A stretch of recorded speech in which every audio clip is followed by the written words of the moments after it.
título que le he puesto al mensaje el día de hoy es La ley encerrada en la promesa.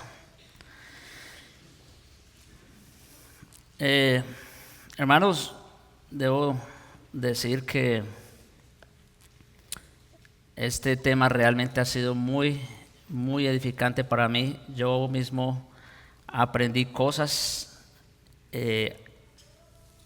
entendí algunas verdades que quizás antes no había visto. No que sea algo nuevo, porque no hay nada nuevo bajo el sol.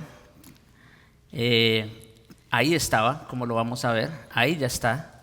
Simplemente que a veces el Señor nos da más luz para entender ciertas porciones de su palabra. Y gracias a Dios creo que esta fue una de ellas, y yo en realidad le pido al Señor, lo estuve comentando con algunos hermanos, que esta prédica sea de edificación para todos, porque vamos a ver algunas cosas que de pronto ustedes no lo habían visto de esa manera. Pero bueno, para empezar, hermanos, en Gálatas 3, del 1 al 14, esa fue la porción que se expuso la última vez. El apóstol prueba con base en textos del Antiguo Testamento que Abraham, el padre de los judíos, fue justificado por la fe y no por la ley.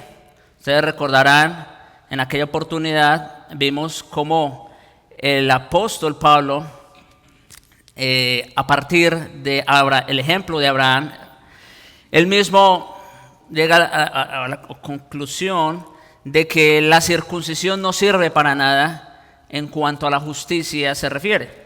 No es por la circuncisión, pero tampoco es por las obras de la ley.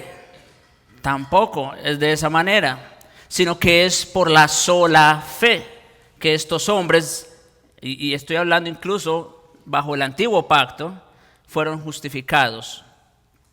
Ahora, la razón más obvia, como veremos en un momento, es que la ley vino mucho tiempo después de la promesa, ¿verdad? Esa es una razón obvia para creer que estos hombres fueron salvos por la fe y no por las obras de la ley. Pero otra razón no menos importante es que todos los que... ¿Se escucha? No, creo que se fue. ¿Sí? Ok. Otra razón no menos importante es que todos los que dependen de las obras de la ley están bajo maldición. Pues escrito está: maldito todo aquel que no permaneciere en todas las cosas escritas en el libro de la ley para hacerlas. Entonces, esa es otra razón de por qué el hombre no puede ser justificado por las obras.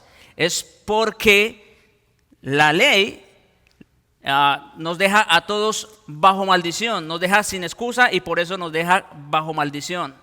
Como dice el mismo texto de Deuteronomio: maldito todo aquel que no permaneciere en todas las cosas escritas en el libro de la ley para hacerlas. Hermanos, ustedes ya saben, lo hemos visto, la ley exige obediencia perfecta, y dado que no hay uno solo que sea capaz de guardar perfectamente la ley de cuna a tumba, todos están bajo maldición. Entonces, eso es claro, eso ya lo vimos la última vez. Pero hay más. Hay otra razón muy importante y de mucho peso para creer que la justificación nunca ha sido por la circuncisión o por las obras de la ley, sino por la sola fe.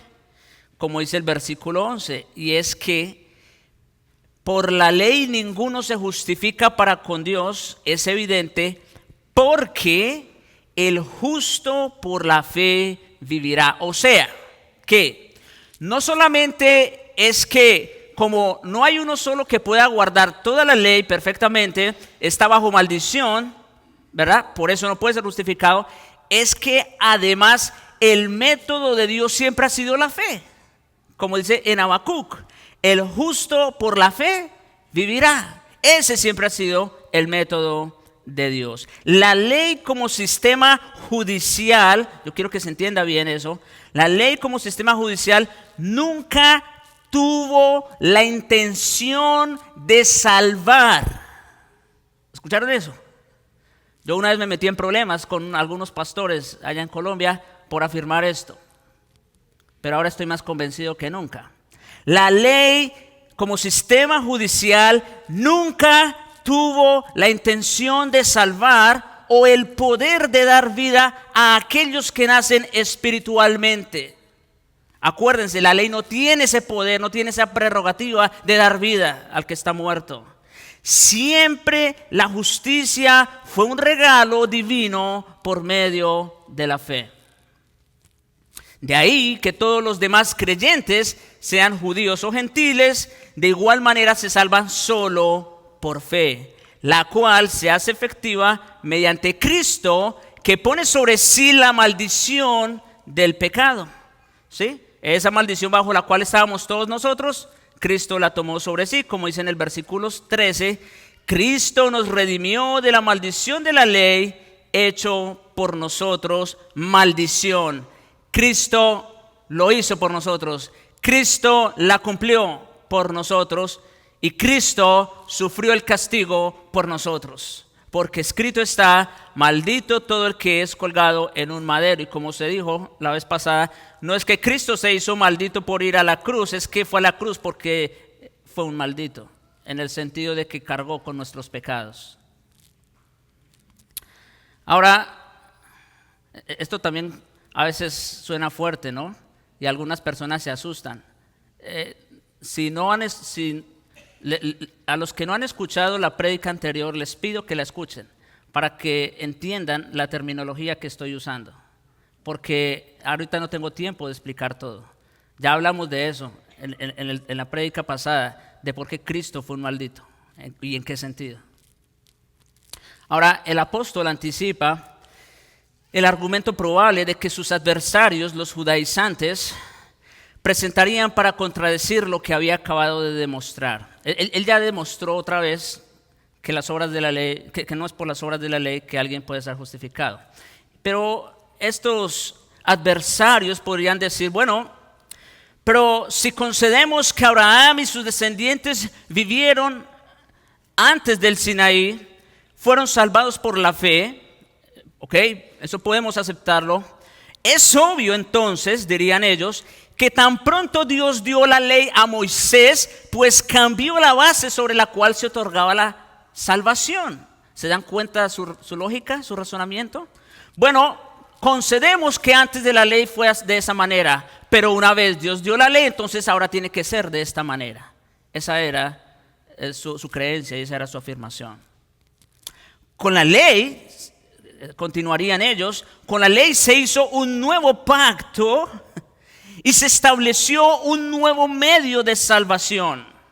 Después de Moisés, la base de la salvación fue la ley en lugar de la fe, o por lo menos como un requisito necesario para la fe.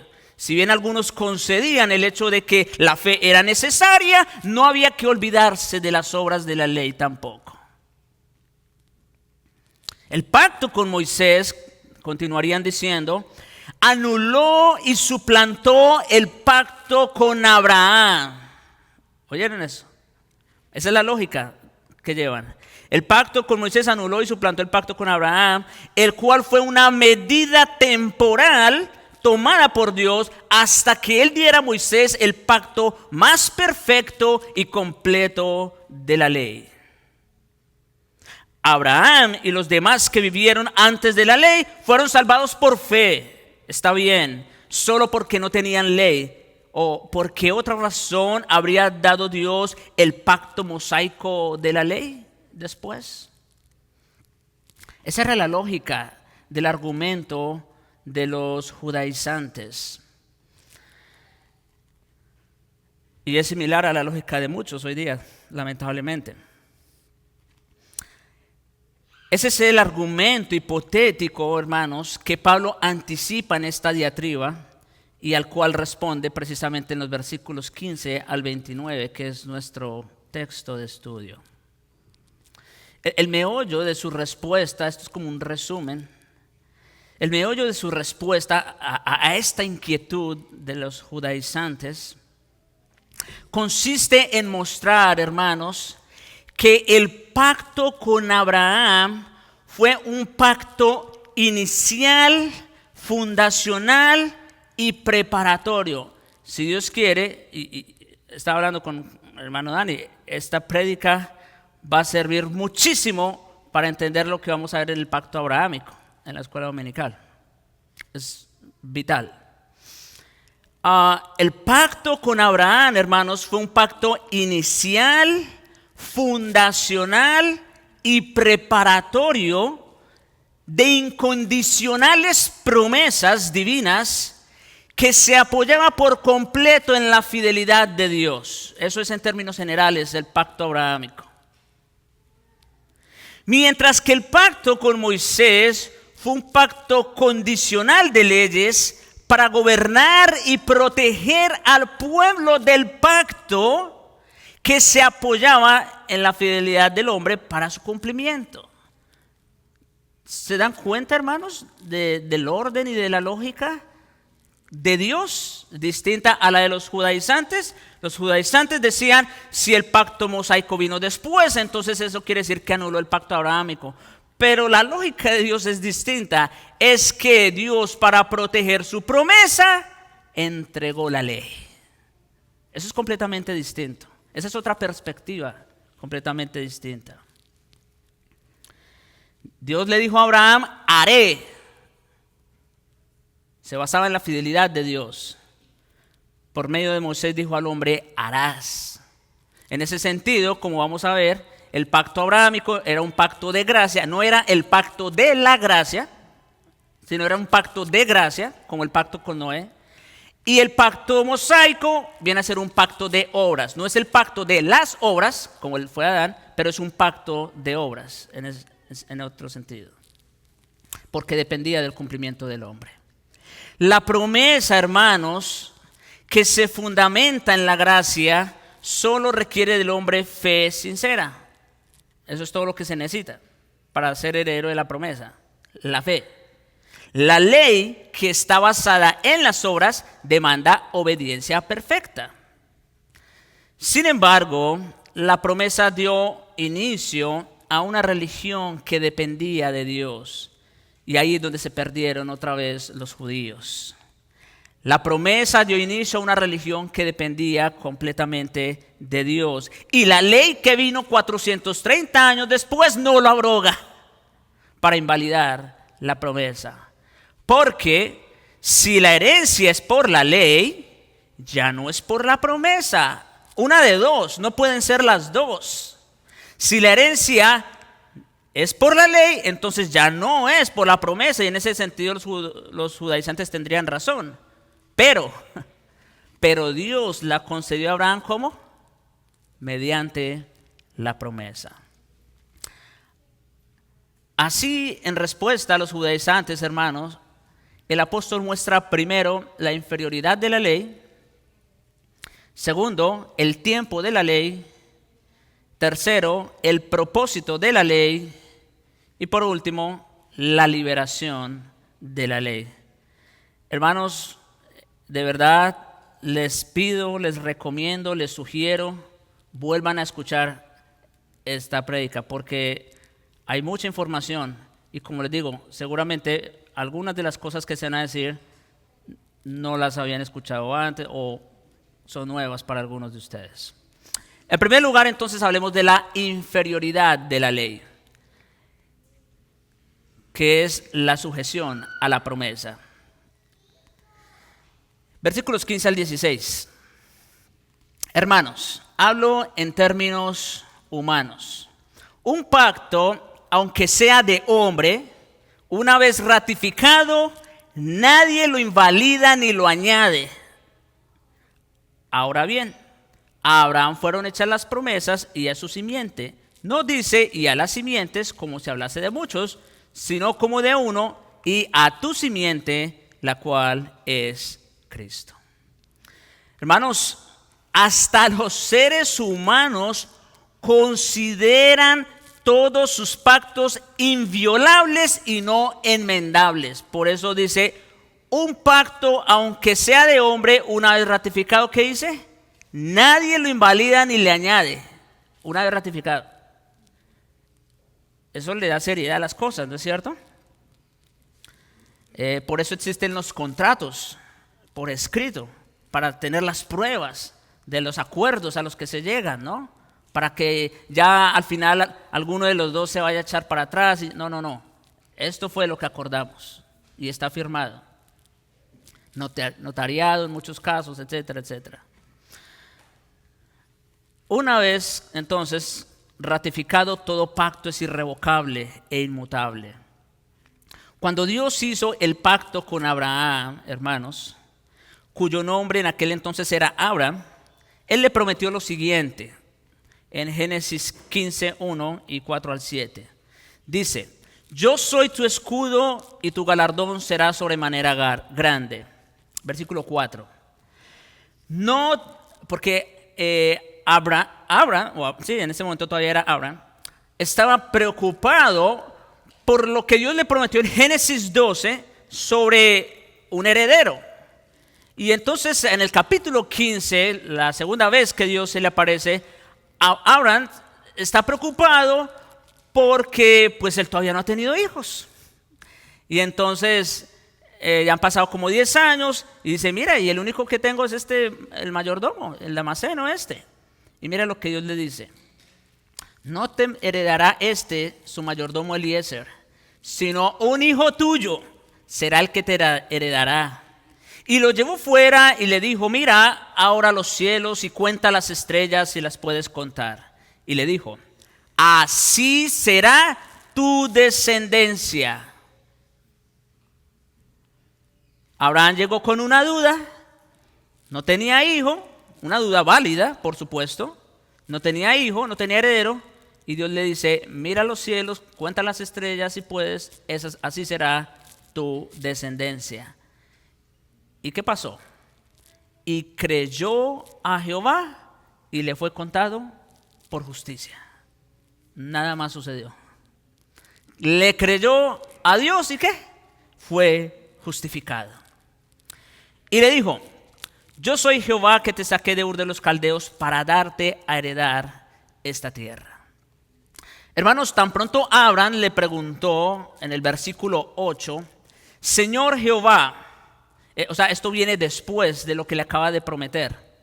Señor Jehová, ¿en qué conoceré que he de heredar? O sea, Abraham le creyó, fue justificado, lo dice el texto, ¿no es cierto? Pero él todavía, vamos a decir, quería algo que lo respaldara, ¿no? Algo que respaldara esa promesa. Y por eso le dice, ¿en qué conoceré que he de heredar? Y mis hermanos, ahí es donde vemos que Dios ratificó el pacto por medio de una ceremonia común del Antiguo Oriente. Por instrucciones del Señor, Abraham tomó una becerra, una cabra, un carnero y una tórtola y un palomino y los partió por la mitad, a las aves no, pero a los otros sí, y puso cada mitad frente a la otra, ¿verdad? A la puesta del sol, Dios dio a Abraham un sueño profundo, lo hizo caer en sueño profundo y el temor de una grande oscuridad cayó sobre él.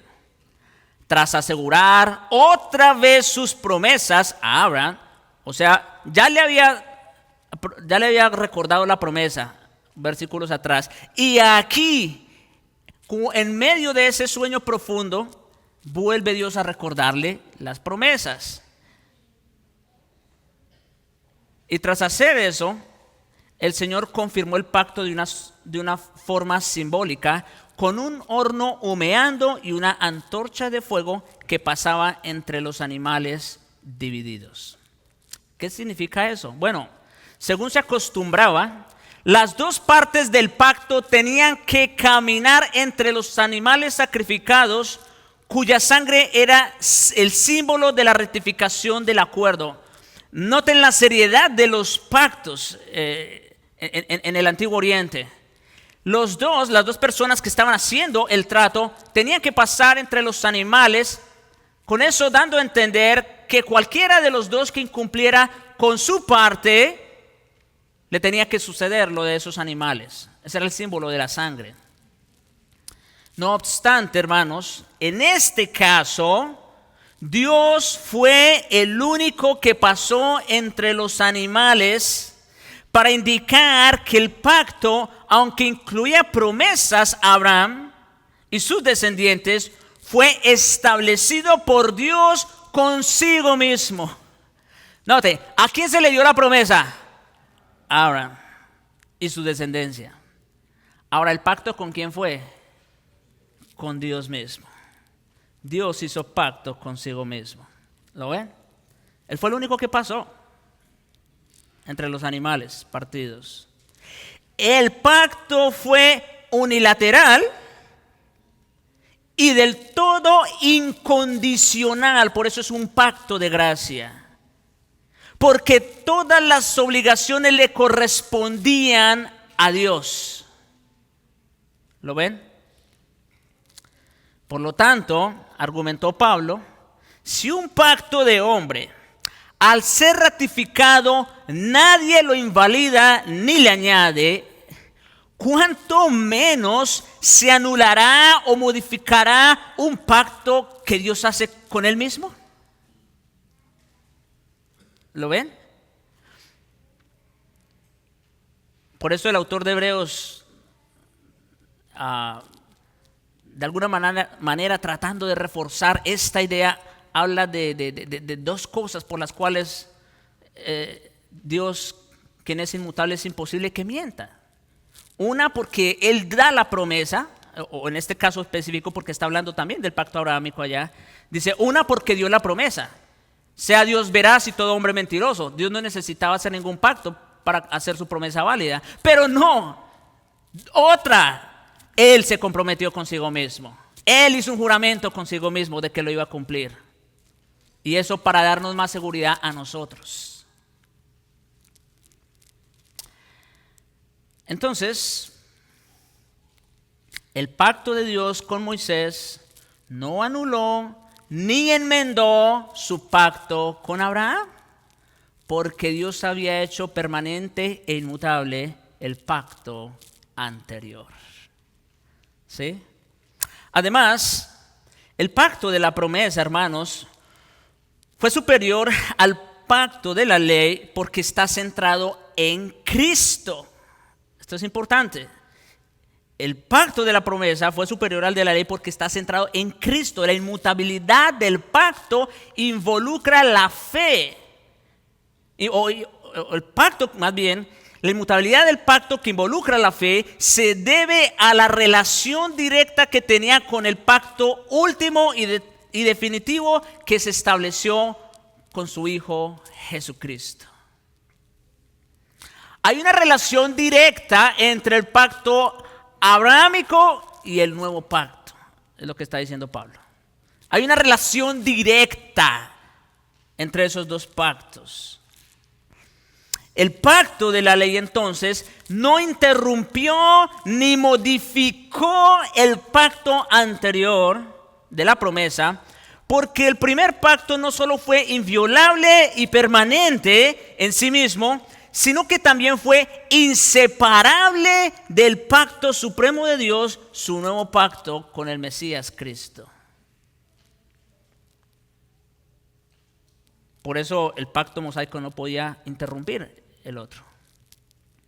Bajo la guía del Espíritu Santo, quien inspiró los escritos de Génesis como Gálatas, por igual, Pablo hace una exégesis del pasaje de Génesis citado, Génesis 15, y allí el término simiente, declara el apóstol, está en singular. Bueno, en Génesis 22, 18 específicamente. Por ende, no es, explica Pablo, como si hablase de muchos, sino como de uno. ¿No es cierto? Y a tu simiente. La importancia de la gramática, ¿verdad? Pablo está resaltando aquí la importancia de la gramática. Es en singular. En otra promesa, todavía más antigua, el uso singular, más antigua que la de Abraham, el uso singular de simiente también se refiere solo a uno. ¿Recuerdan cuándo? A la serpiente en el huerto de Edén, Dios le dijo: y pondré enemistad entre ti y la mujer, y entre tu simiente y la simiente suya, en singular. Esta, en singular, te herirá en la cabeza y tú le herirás en el calcañar. Mis hermanos, el único heredero de todas las promesas de Dios es Cristo. En eso yo quiero que estemos claros. El único heredero de todas las promesas de Dios es Cristo. Si nosotros somos herederos de algo, no es por nosotros, es por Cristo. Como va a terminar Pablo al final. Cada promesa dada en el pacto con Abraham se cumple a perfección en Jesucristo y solo en Jesucristo. Es en ese sentido, como vamos a ver en el pacto abrahámico, es en ese sentido que el pacto abrahámico ya no tiene efecto sobre nosotros. O sea, nosotros ya no estamos bajo el pacto abrahámico, porque el pacto abrahámico ya tuvo su cumplimiento. Ahora nosotros estamos ¿en qué pacto? Bajo el nuevo pacto. Por lo tanto, la única manera en que una persona puede participar de las bendiciones prometidas a Abraham consiste en ser coheredero con Cristo. Esa palabra también es importante, coheredero. Somos coherederos con Cristo. Él es el heredero principal, pero Él ha decidido compartirla con nosotros, sus hermanos. Nunca ha habido ni podrá haber jamás salvación aparte de la obra acabada de Cristo. Entonces, el pacto con Abraham tuvo cumplimiento total en el pacto de Jesucristo. Por esa razón, el pacto de la ley, con su carácter y propósitos definidos, no abroga ni modifica el pacto de la promesa. ¿Hasta aquí claro? Ya hablamos entonces de la inferioridad de la ley. Hablemos ahora del tiempo de la ley, que también lo menciona el texto. El tiempo de la ley después de la promesa. Versículos 17 al 19. Esto pues digo, el pacto previamente ratificado por Dios para con Cristo, previamente refiriéndose a Abraham, pero dice ¿con quién? Con Cristo. ¿Ve la conexión directa que hay entre el pacto de Abraham y el pacto con Cristo? Bueno, la ley que vino 430 años después no lo abroga para invalidar la promesa. Ahí está claro. Porque si la herencia es por la ley, ya no es por la promesa, pero Dios la concedió a Abraham mediante la promesa. Entonces, ¿para qué sirve la ley? Fue añadida a causa de las transgresiones hasta que viniese la simiente a quien fue hecha la promesa. Hermanos, por cuanto el pacto con Abraham fue permanente e inviolable, como vimos hace un momento, ninguna cantidad de tiempo puede invalidar la promesa. Ninguna cantidad de tiempo. Los 430 años, esto es un dato también, porque yo también hacía la cuenta y como que no encajaba muy bien, pero vean esto. Los 430 años se refiere al tiempo que transcurrió entre la última declaración del pacto de Dios con Abraham. Pregunta, ¿cuándo fue la última declaración del pacto de Dios con Abraham? Fue con Jacob, su nieto. Esa fue la última vez que se pronunció las palabras de ese pacto hasta que vino Moisés. Eso es importante. Entonces, los 430 años se refiere al tiempo que transcurrió entre esa última declaración del pacto de Dios con Abraham y su entrega de la ley. Recuerden que el Señor repitió la promesa a Isaac, el hijo, en Génesis 26:24, y luego a su nieto Jacob en el 28:15. La ley vino entonces 645 años después de Abraham. ¿Ve? O sea, fue en realidad todo ese tiempo que transcurrió. Pero como les dije hace un momento, desde la última vez que se pronunció fueron 430 años. Lo cierto es que el pacto con Abraham ni siquiera logró establecer el principio de salvación por fe. Tan solo lo verificó y lo tipificó, ya que desde el tiempo de la caída de Adán, la fe había sido el único medio para que el hombre llegara a ser justo delante de Dios. O sea que no fue ni siquiera que Abraham fue el primero que le creyó a Dios y fue justificado. Si nos vamos al relato de Hebreos 11, por ejemplo, ¿quién es el primero que se menciona en la lista? ¿Recuerdan? Por la fe, Abel ofreció a Dios más excelente sacrificio que Caín. Entonces Abel también fue justificado por la fe, igualito que Abraham. ¿Se dan cuenta? O sea que esto no fue algo nuevo cuando ocurrió lo de Abraham, solo que ahí de alguna manera se verificó y se tipificó. En cuanto a la promesa que Dios dio como parte del pacto con Abraham y que él mismo había ratificado, el paso del tiempo o la ley nunca tuvieron efecto alguno sobre la promesa y mucho menos para invalidarla. Además, algo que menciona el texto aquí, la herencia. Dios la concedió a Abraham, ¿cómo dice el texto? Mediante la promesa, cuando todavía no había llegado la ley. Así que no puede ser por las obras de la ley. Ahora, el término concedió, es el término que está usando Pablo allí, traduce la conjugación perfecta de charizomai, que significa dar de forma gratuita, de donde viene la palabra carisma, ¿no? Regalo, precisamente. Y significa dar de forma gratuita. Y apunta también al carácter permanente de dicha herencia, opuesto al hecho de tener que ganarse la herencia mediante las obras de la ley. ¿Se dan cuenta? Es totalmente lo opuesto. No solo eso, sino que las capacidades para cumplir los pactos presentan diferencias abismales también. Sí, el hombre no puede triunfar en la obediencia perfecta de la ley por sus propios medios. Eso quedó claro en el pacto mosaico. Pero Dios no puede fallar en el cumplimiento perfecto de su promesa. Y eso también quedó claro en el pacto abrahámico. Debido entonces a que el pacto de la promesa es completo, el pacto de la ley que vino mucho tiempo después no puede mejorarlo ni cambiarlo en absoluto.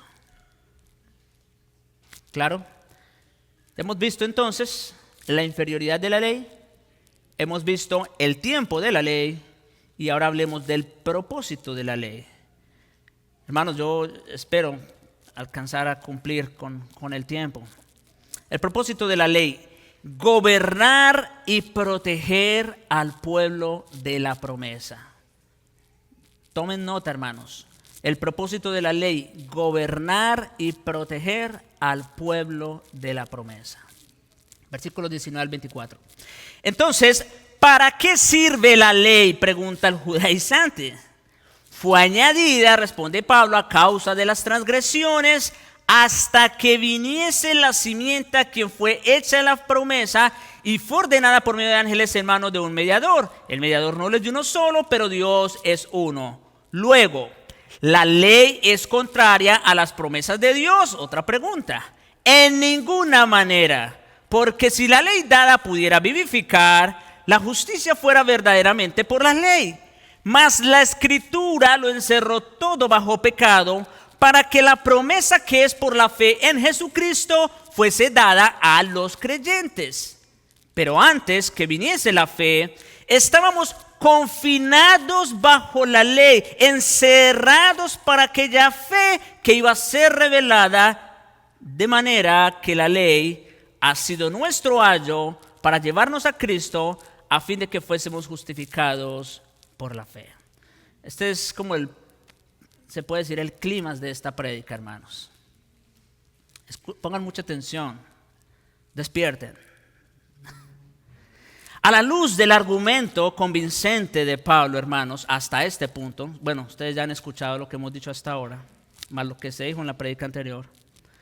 A la luz de ese argumento, la pregunta que salta ahora es: entonces, para qué sirve la ley. Si no funcionó, vamos a decir, como un sistema de justicia, si no funciona, entonces ¿para qué sirve la ley? Si la salvación siempre ha sido por fe, ya lo vimos, y nunca por obras, y si el pacto de la promesa dado a Abraham fue cumplido en Jesucristo, ¿qué propósito real tuvo la ley? Esa es una pregunta muy importante y que realmente tiene una respuesta muy importante. Ahora, la respuesta de Pablo es directa y seria. Miren cómo dice: fue añadida a causa de las transgresiones hasta que viniese la simiente de la fe, la simiente a quien fue hecha la promesa. Lamentablemente, hermanos, muchos se quedan cortos en la respuesta del apóstol y desconectan la idea completa del texto y su contexto. Por ejemplo, muchos solo se quedan, fue añadida a causa de las transgresiones, y ahí entonces empiezan a argumentar. Pero hay que tomar la respuesta como la dio el apóstol, completa, y a la luz de todo lo que ya hemos venido diciendo sobre la promesa, ¿no es cierto? Bien, hay muchos teólogos serios en la Reforma que solo toman la ley aquí, escuchen, como un espejo que muestra el pecado y la incapacidad total del hombre para agradar a Dios. Muchos le dan solo por ahí. Y es verdad que ese es uno de sus efectos principales. Y de hecho, Pablo lo trata mejor en los primeros capítulos de Romanos, donde se propone dejar sin excusa a todos los hombres, y concluye esa sección en el capítulo 3, verso 20, afirmando que por medio de la ley es el conocimiento del pecado. Es verdad que ese es uno de sus efectos, ser un espejo para enseñar el pecado. Sin embargo, si ese fuera el caso aquí, ¿qué haríamos con la segunda parte de la respuesta? Que dice, hasta que viniese la simiente a quien fue hecha la promesa. ¿Qué haríamos con esa parte? Y no solo eso, ¿qué relación tendría esa interpretación con lo que Pablo viene afirmando respecto a la promesa? Hermanos, la clave está en tomar en cuenta la respuesta completa, como ya les dije, y el contexto de lo que viene diciendo. Y ya estamos claros en cuanto al tiempo de la ley. Fue que vino después de la promesa, y que aún así no lo pudo abrogar para invalidar la promesa. En eso estamos claros. Pero entonces, ¿qué quiso decir el apóstol con las transgresiones? Porque sí menciona allí la palabra transgresiones. Bien, antes que nada, hermanos, recordemos la condición del hombre después de la caída. No solo, hermanos, el hombre quedó bajo maldición por representación en Adán, eso es verdad. La culpa del pecado de Adán se nos fue imputada, y no solo eso, sino que a partir de Adán todos ya venimos infectados con la simiente del pecado. Eso es verdad. Pero además también estamos bajo maldición por nuestra propia culpa, por nuestros propios pecados. Es decir, todos los hombres por defecto nacen muertos espiritualmente, pero su situación sigue empeorando gracias a sus muchos pecados personales. Esas son las transgresiones de las que está hablando Adán, ¿verdad? Ahora, la pregunta que se suscita aquí es, ¿cómo Dios? Quiero que presten mucha atención a esta pregunta, es realmente importante. Porque esto es como un dilema para Dios también. ¿Cómo Dios iba a resolver esto? ¿Cómo Dios, quien prometió la gracia de la redención, iba a entrar en una relación de pacto con un pueblo pecador muchísimo antes que la gracia se manifestara? Explico la pregunta. ¿Cuándo fue que la gracia vino? Según Juan. Dice, la ley por medio de Moisés fue dada, la gracia y la verdad vinieron ¿cómo? por medio de Jesucristo. ¿Estamos claros ahí? Ya saben cuándo vino la gracia. La pregunta, vuelvo y la formulo. ¿Cómo Dios pudo prometer la gracia de la redención y a la vez entrar en una relación de pacto con un pueblo sumido en la más profunda depravación como cualquier otro? Porque Dios no escogió a Israel por ser mejor que los otros. Eso está claro, ¿no es cierto? ¿Cómo Dios pudo entrar en una relación de pacto con un pueblo pecador mucho antes que la gracia se manifestara? Esa es una pregunta muy importante. Y aquí es donde cobra su mayor importancia la ley de Dios. Yo, hermanos, le doy gracias al Señor, de verdad. Fui enormemente instruido con esto que aprendí. Y espero poder transmitirlo de la mejor manera para ustedes también, con la ayuda del Espíritu Santo, por supuesto. Mis hermanos, por un lado, en su aspecto moral y civil, Dios entregó la ley. Estamos hablando de cuál es el propósito de la ley, ¿verdad? Bueno, en su aspecto moral y civil, Dios entregó la ley con el propósito de gobernar al pueblo de la promesa. Vuelvo y repito, Dios entregó la ley en su aspecto moral y civil con el propósito de dirigir o gobernar a su pueblo de la promesa. Israel debía saber cuál era la forma de conducirse en su relación con Dios y con el prójimo. A eso apuntaba el decálogo y la constitución del pueblo. La constitución del pueblo pues era la ley civil. Y a eso apuntaban esas dos normas. En Éxodo 19, 5 al 6, que es donde se promulga el pacto mosaico, tenemos estas palabras. Ahora pues, si diereis oído a mi voz y guardareis mi pacto, este mosaico, vosotros seréis mi especial tesoro sobre todos los pueblos, porque mía es toda la tierra. Dios le entregó a Israel este pacto, esta ley, con el propósito de que ellos fueran un pueblo, una nación distinta a todas las demás, por un lado.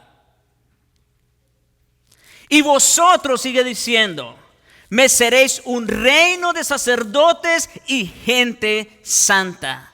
Estas son las palabras que dirás a los hijos de Israel.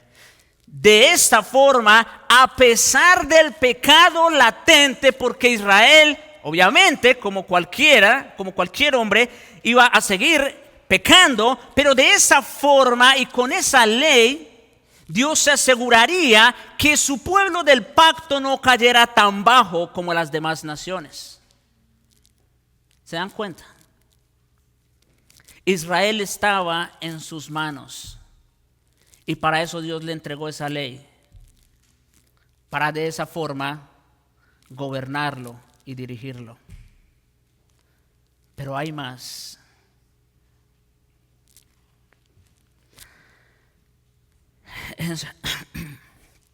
En su aspecto ceremonial, hermanos,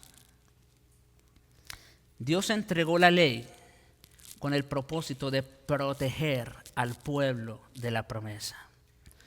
Ya dijimos, en su aspecto moral y civil, lo hizo con el propósito de gobernar al pueblo de la promesa.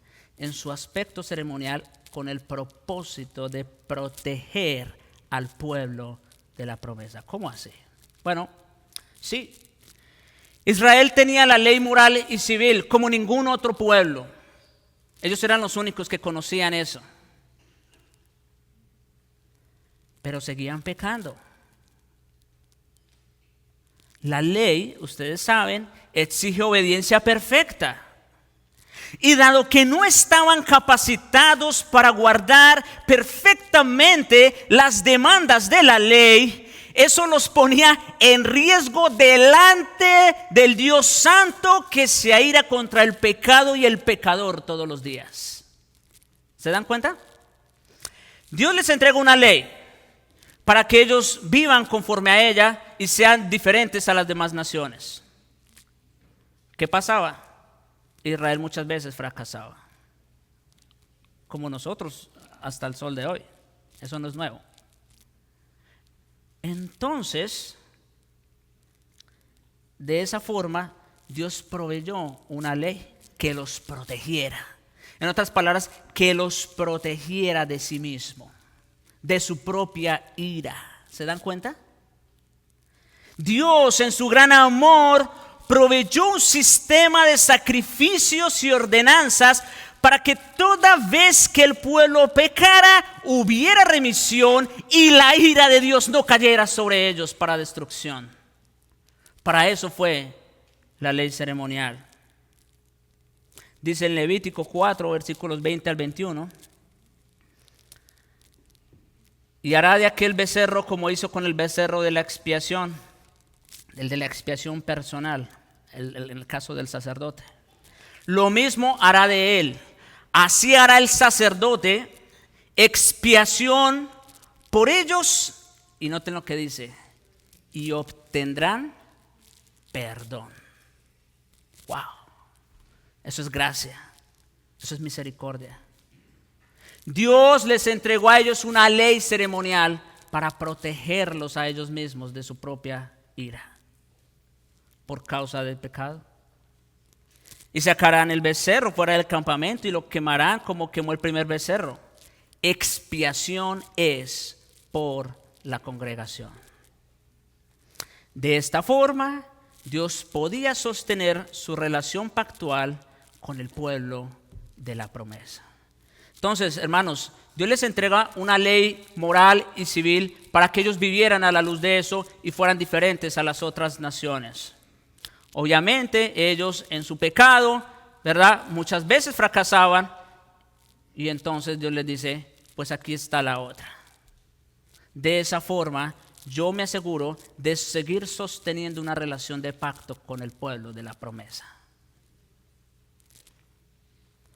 Así pues, hermanos, y en este contexto, la ley de Dios es más que un espejo, ¿se dan cuenta? Es como un cerco. Ustedes saben que pone límites en esa relación pactual, pero a la vez protege al pueblo de la promesa para no ser destruido. Eso es la ley de Dios. Ese fue el propósito de la ley de Dios con el pueblo de la promesa. Ponerles un cerco, ponerles límites y por otro lado, protegerlos. La ley es buena, el mandamiento es santo, justo y bueno. ¿Lo ven? Ahora, ¿hasta cuándo? ¿Hasta cuándo el Señor quiso poner ese cerco? ¿Qué es la ley? El texto lo responde. Hasta que viniese la simiente a quien fue hecha la promesa. ¿Hasta cuándo? Hasta ese momento. Y como ya vimos, Cristo nos redimió de la maldición de la ley, hecho por nosotros maldición. Sí, mis hermanos, Él cumplió perfectamente por nosotros tanto las exigencias de la ley moral en su obediencia activa, como el pago del precio completo por nuestros pecados, cumpliendo así la ley ceremonial en su obediencia pasiva. Cristo lo hizo por nosotros.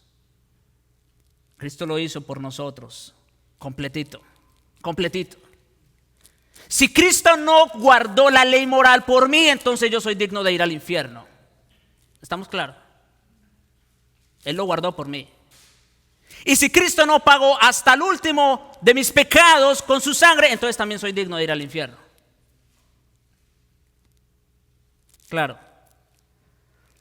Ahora, siguiendo adelante con su argumento, el apóstol responde otra posible pregunta del judaizante. Luego, ¿la ley es contraria a las promesas de Dios? Y como lo hizo con otras preguntas, Pablo da de inmediato una respuesta negativa y enérgica. En ninguna manera. No hay tal posibilidad. Tal presuposición es impensable en el plan de Dios. Porque si la ley dada pudiera vivificar, sigue diciendo, la justicia fuera verdaderamente por la ley.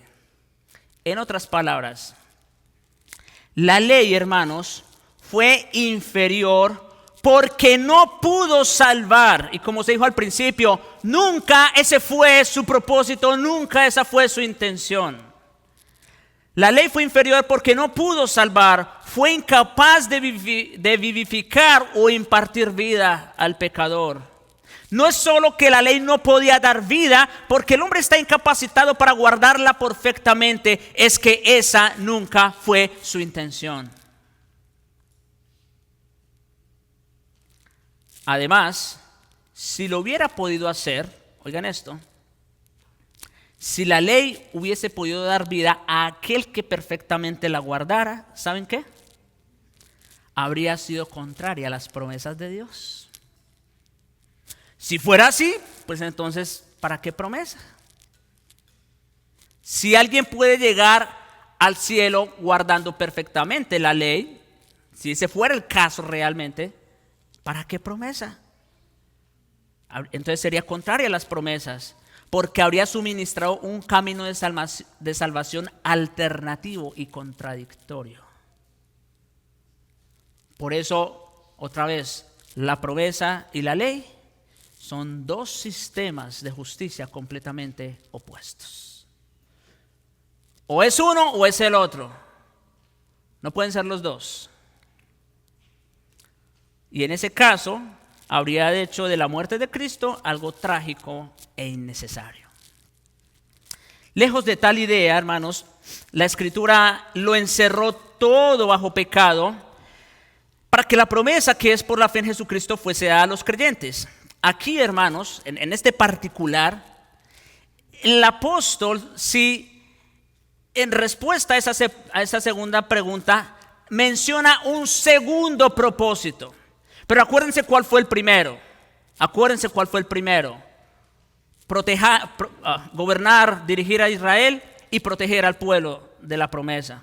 Ese es el principal. Aquí se menciona uno segundo, uno que está supeditado, que está por debajo del otro, y es que sí, Dios trajo la ley a su pueblo. Hago aclaración, la ley no fue dada a todas las naciones, solamente a su pueblo del pacto, para convencerlo de pecado, mostrarle su incapacidad y mostrarle la urgente necesidad de un sustituto. Eso, de hecho, es lo que prefiguraba poner las manos sobre la cabeza del animal para sacrificarlo. Toda vez que una persona iba a ofrecer un sacrificio para expiación, tenía que poner sus manos sobre el animal. De esa manera, indicaba dos cosas. Por un lado, él reconocía que él moría la muerte que iba a sufrir el animal, pero por otro lado estaba tipificando la gracia de Dios para no destruirlo.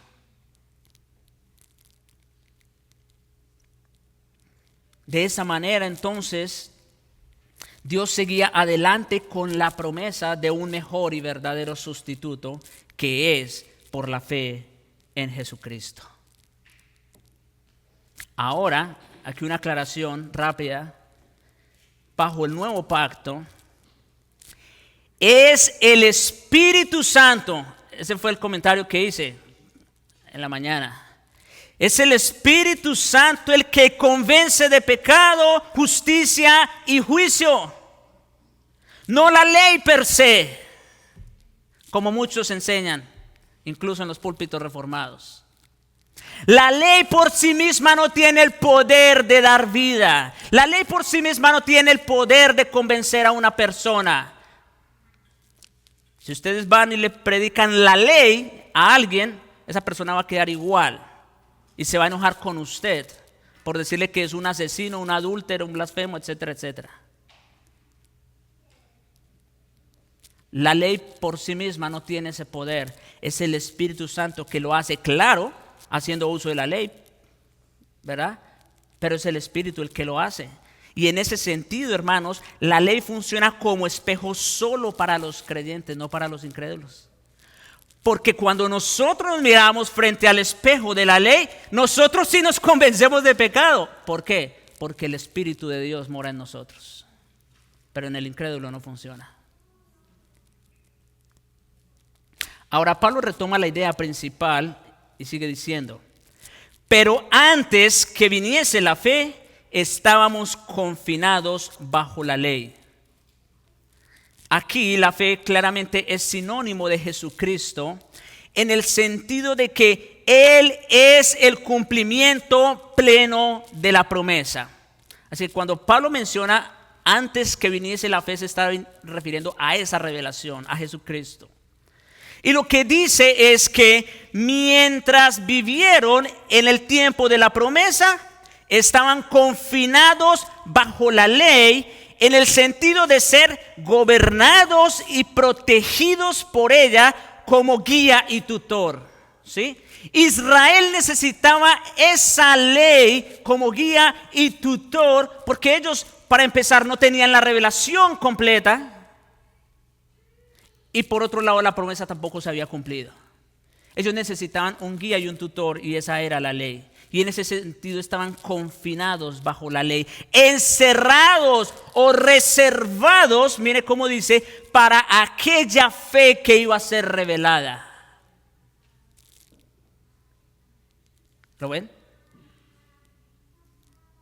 Dios se encargó, cual padre, de cuidar de su pueblo, del pacto, hasta que viniera el cumplimiento de la promesa.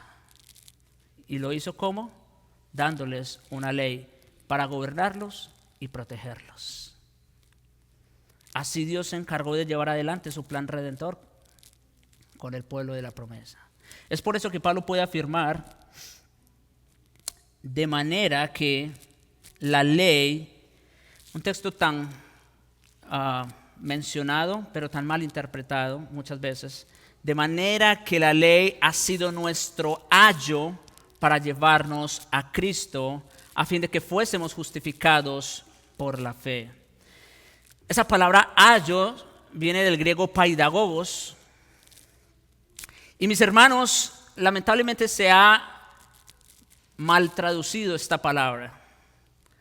Ayo no era un maestro o instructor como tal. No, eso no significa. Más bien se refería a un esclavo empleado por las familias griegas y romanas, cuyo deber era supervisar a los hijos en la ausencia de sus padres. Y escuchen esto, los llevaban y traían de la escuela, se aseguraban de que estudiaran sus lecciones, los adiestraban en la obediencia a la autoridad, entre muchas otras cosas. En otras palabras, ellos eran como sus padres putativos. Entre tanto no estaban los verdaderos. Ellos estaban al cuidado total del niño en la ausencia de sus padres. Eso es muy, pero muy importante. Eran guías disciplinarios y estrictos que incluso podían regañar y castigar a los niños si lo consideraban necesario. No era meramente un maestro. Es en ese sentido que la ley fungió como guía o mentor del pueblo de la promesa. Pues ellos eran niños espiritualmente hablando. Porque no tenían, ya lo dije, ya no tenían la revelación completa, menos al Espíritu Santo como nosotros lo tenemos ahora. Y tampoco se había cumplido la promesa y por lo tanto necesitaban de la ayuda o guía de dicho mentor. El pueblo de la promesa lo necesitaba. Ahora, ¿qué sucedía cuando estos niños ya crecían y maduraban? Ya no necesitaban del guía, ya no necesitaban del mentor, porque ya podían tomar sus decisiones. Lo mismo ocurrió aquí con la ley. La ley, dice aquí, fue nuestro ayo o ha sido el ayo para llevarnos a Cristo. Pero, sigue diciendo en el versículo 25, venida la fe, ya no estamos bajo ayo. Venida la fe, venido el cumplimiento de la promesa, ya no necesitamos guía ni tutor. Porque ya tenemos la realidad que es Cristo. ¿Se dan cuenta, hermanos? No es como muchos dicen, toman este versículo para afirmar que la ley todavía sigue siendo el ayo para llevarnos a Cristo. No, mis hermanos, eso ya tuvo cumplimiento. El que nos lleva a Cristo es el Espíritu Santo.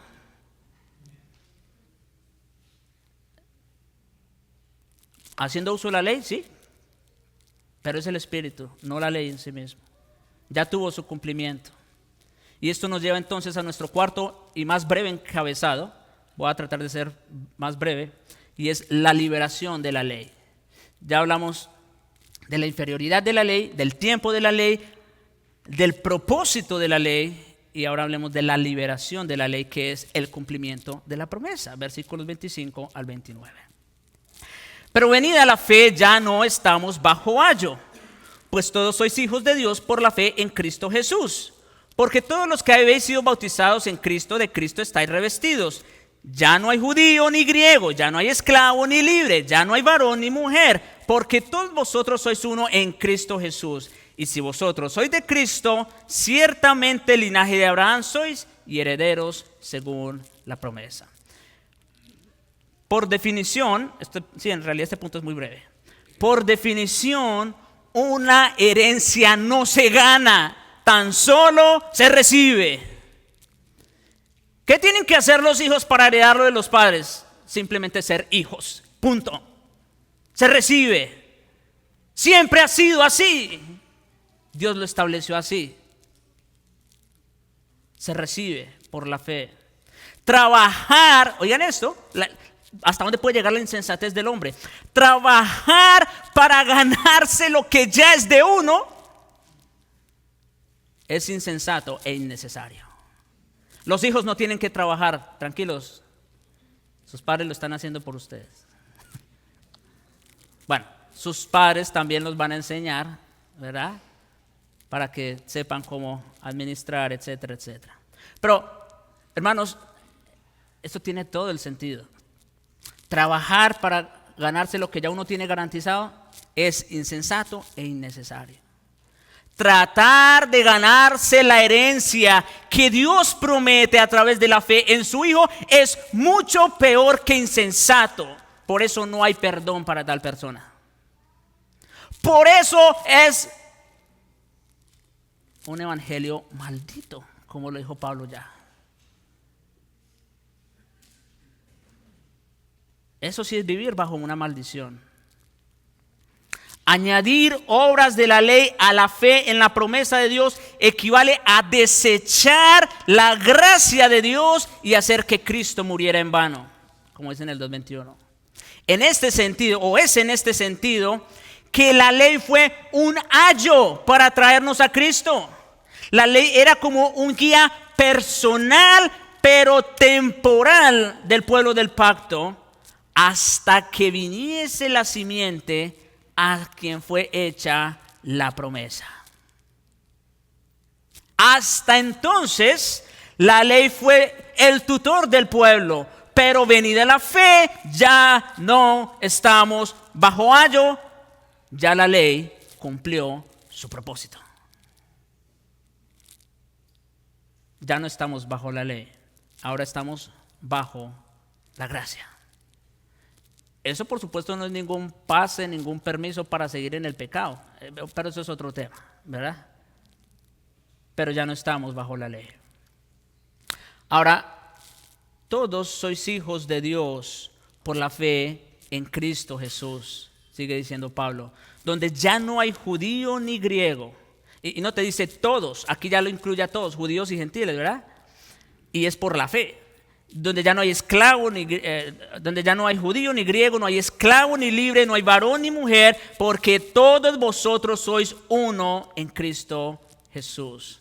Y aquí tenemos revelados precisamente dos de los grandes misterios del antiguo pacto, que el plan de redención también incluía a los gentiles, eso lo expuso mejor el pastor Ricardo en Efesios, incluía a los gentiles, y que la ley, lo que vimos hoy, como sistema judicial, solo aplicaba al pueblo de la promesa.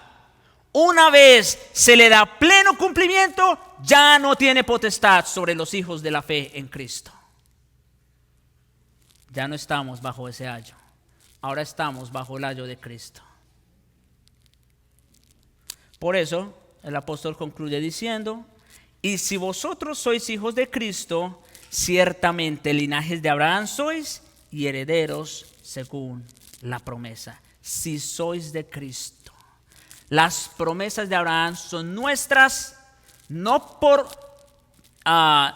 un pacto directo con nosotros, sino por estar ¿qué? En Cristo, quien es el heredero de todas las promesas. En otras palabras, la ley tuvo como propósito proteger la promesa hasta que llegara su cumplimiento. Una vez cumplida la promesa y como creyentes herederos maduros del nuevo pacto, no necesitamos ya más el ayo. Bien, mis hermanos, les pido disculpas si me extendí un poco, pero considero que este era un tema sumamente importante, necesario para un mejor entendimiento acerca de la ley. Oremos. Padre, estamos agradecidos contigo por tanta gracia, tanta misericordia, aún incluso desde el tiempo de la ley.